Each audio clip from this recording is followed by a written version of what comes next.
Origins. The history of the Navy SEALs can be traced back to World War II. It was 1942 at the Amphibious Training Base in Little Creek, Norfolk, Virginia, where a group of soldiers known as Scouts and Raiders were trained to perform various tasks for Operation Torch. This was the name given for the Allied invasion of North Africa. There were two units. One was a U.S. Army unit and the second was a U.S. Navy unit. Soldiers were trained to attack enemy forces on the beaches of North Africa under darkness. This group saw action in November 1942 near Morocco. According to the Navy SEAL Museum, this mission marked the inaugural World War II operation hosted by a U.S. submarine, and it featured specially trained reconnaissance personnel. Their objective was to discreetly infiltrate a site near the Jet Principal at Safi, Morocco, during the cover of darkness, with the purpose of safely directing the destroyers USS Cole and USS Bernardo to strategic near-shore gunnery positions. Another group trained at Little Creek was an amphibious crew that could perform underwater demolition work. The Navy SEAL Museum explained that their crash course included demolitions, commando tactics, cable cutting, and rubber boat training. This group was also used for Operation Torch in North Africa. It was 1943 when the Naval Demolition Project and the Naval Demolition Units were established. The first group of sailors for the NDU program graduated in September of 1943. They were perhaps the first class to experience what's called Hell Week. That's the grueling training that Navy SEALs endure to this very day. These soldiers were also used at the invasion of Normandy, or D-Day, on June 6, 1944, as well as other assaults along the French coast. D-Day was an especially tough day for the NDUs because a little over 50% were killed. After the European missions, the soldiers were sent back to do other duties, and these soldiers performed well under extremely difficult conditions. Their work during Operation Torch earned them the Navy Cross Medal, an award for extraordinary heroism. Some of the Navy officers were given the chance to do similar missions in the Pacific against the Japanese. The school was then moved to a base at Fort Pierce, Florida in February of 1943, and it was at Fort Pierce where the soldiers from the Navy would be trained and no other branch. Fort Pierce was an ideal location for training because the military liked how the weather was great year-round. During World War II, these soldiers earned the nickname of Frogmen. Some of the Scouts and Raiders in the Pacific were part of a group known as Special Services Unit 1, or SSU-1. These men were trained in martial arts and were trained in jungle survival as well as other skills. This group also had members of the Army and Marines, plus members of the Australian military. According to the Navy SEAL Museum, starting in September of 1943, their missions, deeds, and undertakings kicked off in Finschhafen, New Guinea. They performed reconnaissance tasks along the near-shore areas and inland regions, frequently in collaboration with local indigenous individuals. They executed similar assignments in Gasmata, Arawe, Cape Gloucester, and the eastern and southern coasts of New Britain, which were all accomplished without any casualties among their personnel. Some of the Scouts and Rangers from Europe who went into the Pacific Theater were part of the Sino-American Cooperative Organization, or SACO. These soldiers were trained in the Pacific to work with Chinese soldiers to attack the Japanese who were occupying China.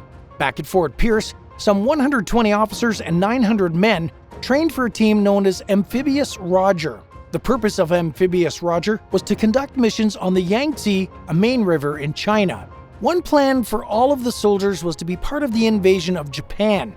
Toward the end of World War II, Japan was the lone enemy. Italy and Germany had surrendered, and it seemed like Japan wasn't going to surrender easily. An invasion of the island was planned, but some estimated that the loss of Allied soldiers would be staggering. The use of the atomic bomb put an end to that plan, and Japan soon surrendered. Post-World War II.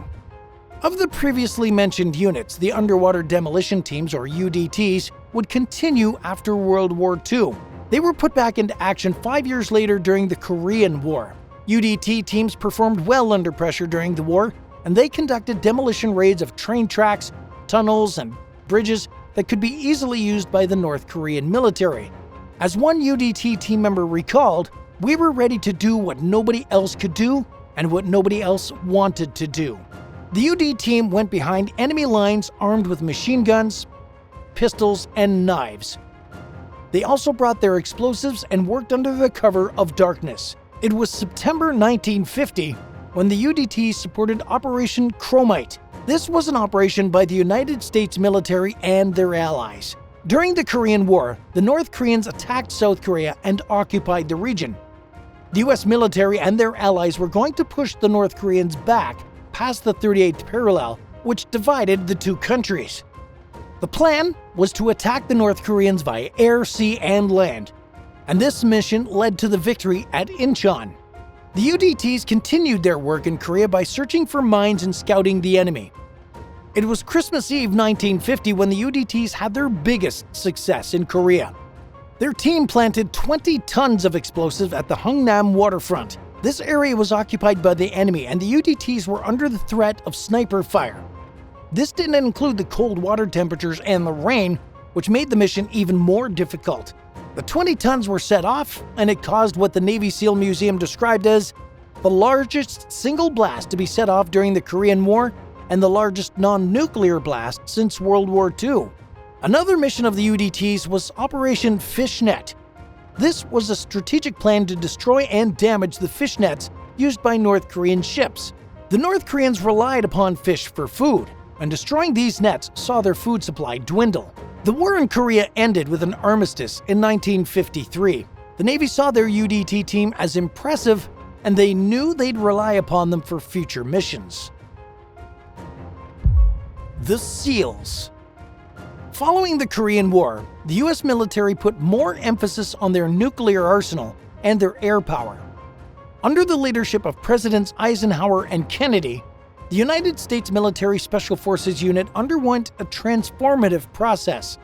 The UDTs, or underwater demolition teams, embraced changes by scrutinizing their past operations and strategically forecasting their future roles in warfare and military missions. And one of the changes was that Special Forces would be asked to do what was considered unconventional warfare. The UDTs would then evolve into the SEALs. The acronym of SEAL was deployed around 1961, and in 1962, the SEALs were made an official elite maritime military force.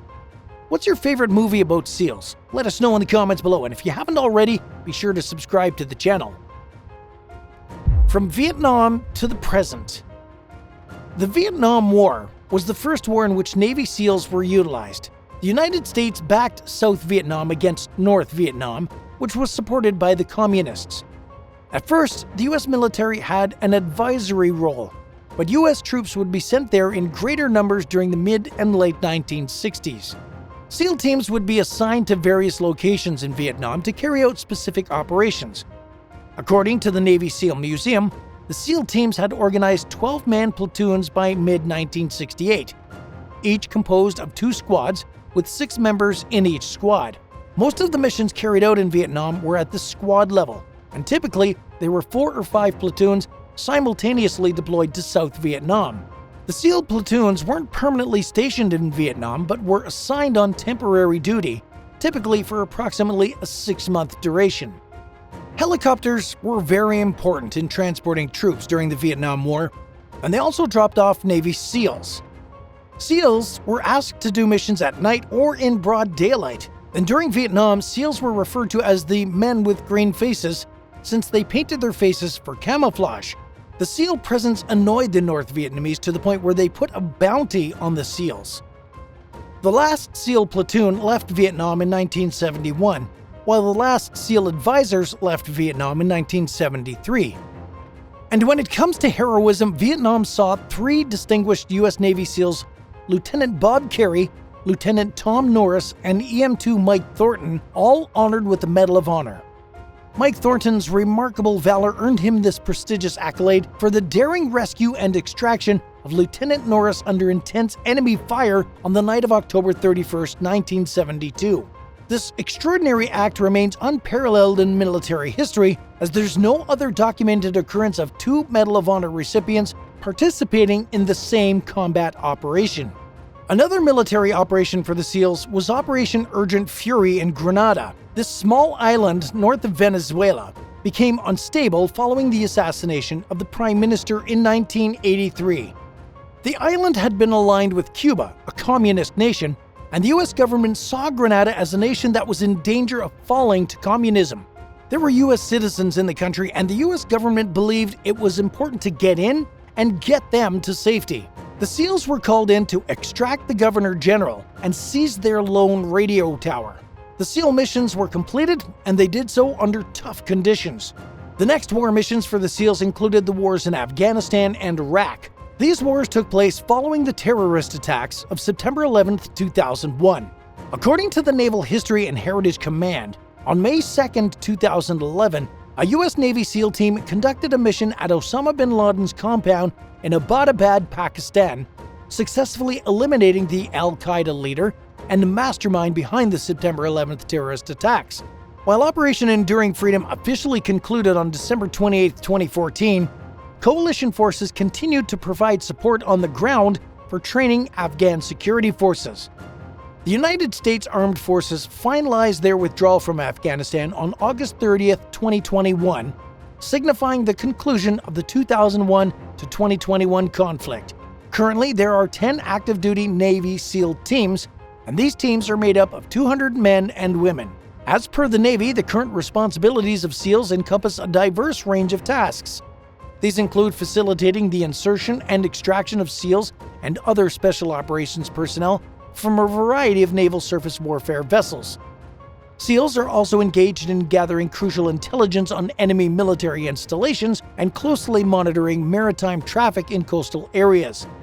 Additionally, they stand ready to provide support to both military and civilian law enforcement agencies whenever their expertise and capabilities are required. SEAL training. We've reviewed the history of the SEALs, but we need to examine their training to get a better appreciation of why they're so tough and reliable. Those that are interested must be between the ages of 17 and 28, but if you want to join and are between the ages of 29 and 33, there are special waivers you can sign. SEALs are open to those who've served, who are currently serving, and for those yet to serve in the Navy. There are eyesight requirements, plus those interested must meet the Minimum Armed Services Vocational Aptitude Battery Score, or ASVAB. The ASVAB is a standardized test. Those that are selected must survive a 2-month period of preparatory training at the Naval Special Warfare Preparatory School in Great Lakes, Illinois. This is a period of physical and mental screening tests, and it ends with a modified physical screening test, or PST, which includes a 1,000-meter swim, push-ups, pull-ups, sit-ups, and a 4-mile run. The 1,000-meter swim must be completed in under 20 minutes, but there are other requirements as well. You must do at least 70 push-ups in under 2 minutes, and you need to do at least 10 pull-ups. Then, finally, you're required to complete the 4-mile run in 31 minutes or less. From there, it's the most grueling period, the Basic Underwater Demolition SEAL BUDS. This is the period of training that includes the infamous Hell Week. BUDS is viewed as the most demanding and difficult training the U.S. military offers. It's something of a gut check to test the participants to see who can push themselves to their limits mentally and physically without quitting. As stated in the Encyclopedia Britannica, SEALs continuously engage in rigorous physical and mental conditioning. They receive comprehensive training in a wide array of skills, which encompass fundamental water proficiency, swimming expertise, underwater combat tactics, proficiency in handling weapons and demolitions, as well as the art of navigation on land. Hell Week sees these recruits getting a total of 4 hours of sleep, and there's no caffeine to keep these guys going. They're running on pure adrenaline. 20 hours a day is dedicated to physical training. Hallucinations happen, and those involved in Hell Week are pushed to their limits. And those who go through Hell Week are expected to run a total of 200 miles, and many participants emerge with concussions and broken bones. There have been 11 deaths linked to Hell Week since the 1950s. One SEAL wrote in a memoir about the death of a fellow Hell Week soldier who died. His instructor reportedly told the remaining men, "This is the world you live in. He's not the first, and he won't be the last to die in your line of work." Roughly less than 25% of those who enroll in Hell Week make it through the training. Some are too injured to continue, while others simply tap out. Those who don't make it are assigned to other tasks in the Navy. But SEAL training doesn't end after Hell Week. According to the Encyclopedia Britannica, prospective candidates undergo an extensive period of intermediate SEAL qualification training. which encompasses several weeks of instruction in small unit tactics, parachuting, and cold weather operations. Upon successful completion, they're rewarded with the Trident, the official symbol of Navy SEALs, and subsequently assigned to a SEAL platoon or SDV team. Navy SEAL training isn't easy. It's beyond difficult because SEALs are asked to do the impossible for their country. Those who make it are part of a tight-knit community, and since World War II, SEALs have played a key role in our military, so their toughness is undeniable. Do you think you could survive SEAL training or Hell Week? Let us know in the comments down below. And if you enjoyed this video, be sure to give it a thumbs up and subscribe to the channel. Thanks so much for watching. We'll see you in the next one. Bye for now.